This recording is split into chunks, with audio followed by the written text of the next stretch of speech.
Hi, this is Tom, and in this video we're going to try factoring two more challenging problems, and they utilize the techniques that we've been practicing so far. So the first problem that we're going to factor is 6x to the fourth minus 24.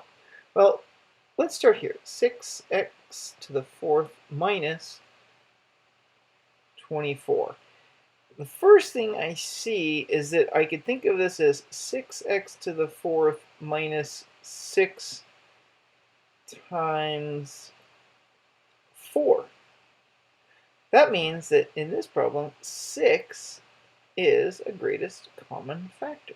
So let's factor out the 6. That leaves me with 6 times x to the fourth minus 4.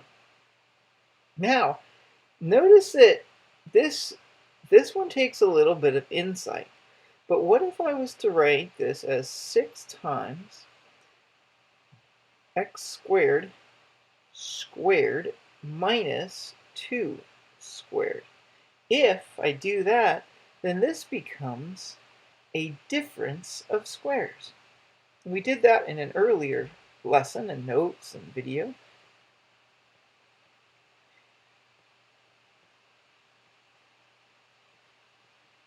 So now, recall the difference of squares has this pattern that if you have something squared minus something else squared, it can be written as a plus b, a minus b.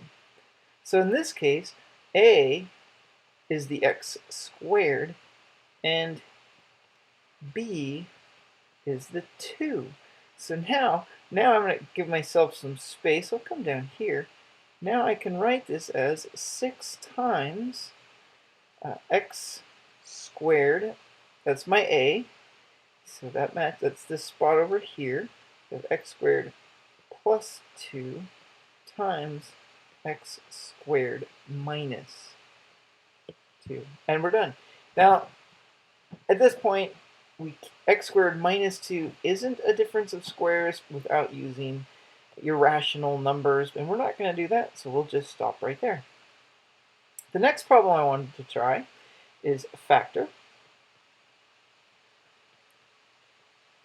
128 minus 2x to the 6th. Well, here we go. 128 minus 2x to the 6th. The first thing I see is that it has a greatest common factor of 2. So it's 2 times 64 minus x to the 6th. And the 2 is a greatest common factor. Whenever you have a greatest common factor, start there. Okay, the next one we have is, let's see, this 64 minus x to the 6th, this can be thought of in two different ways. So I'm going to try it this way first. I'm going to write it as 2 times 8 squared minus x cubed squared. And if we do this, now this piece here, this is a difference of squares. And we know that pattern from right up above.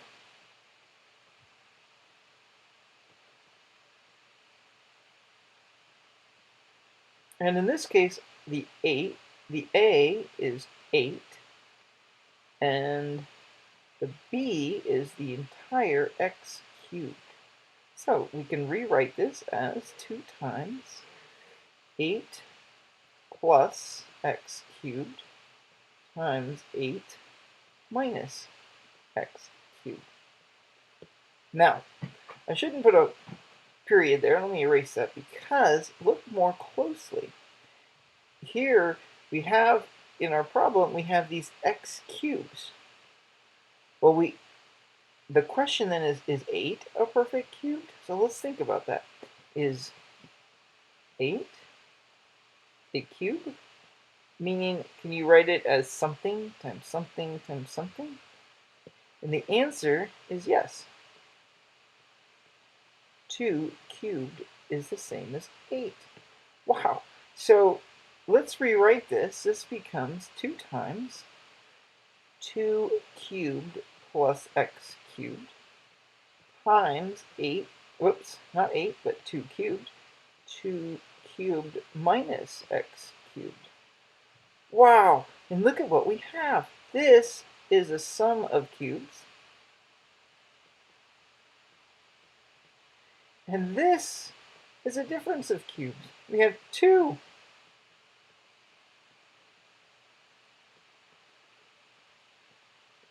Okay, now the catch is, remember our pattern. The pattern for a sum of cubes is, we said it was a plus b. This let me rewrite that so that it's more clear. How about we do it this way?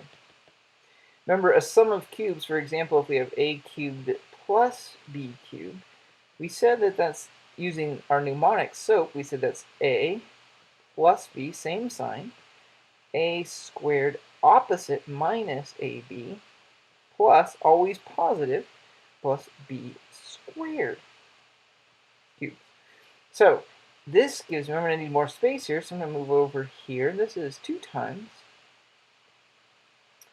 2 plus x times 2 squared plus 2 times x. Oops, not plus. Not a plus. This is a minus, opposite sign.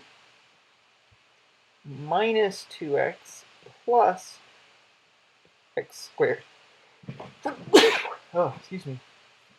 Then, okay, so what we just did is this piece here is this entire piece here got rewritten as this piece here. Now we're going to rewrite, let's pick a different color now for a highlighter. So now this piece here we're going to rewrite as well. So that's the difference of cubes, and that becomes 2, then we use the same sign, minus x, times 2 squared, then we use opposite, same sign, this is the same, then we use the opposite sign, plus, then we go 2 times x, and then always positive for this last sign, and that's going to be the x squared. So this matches with this one up here. So you could stop there, or if you look in the answer key in a book, it would probably be written as 2 plus x times, the 2 being squared would be 4 minus 2x plus x squared times 2 minus x times 4 plus 2x plus x squared. Wow, those problems have quite a few things to keep track of, but if you look at your notes and review what you've done, they're kind of fun to do. Thanks for watching.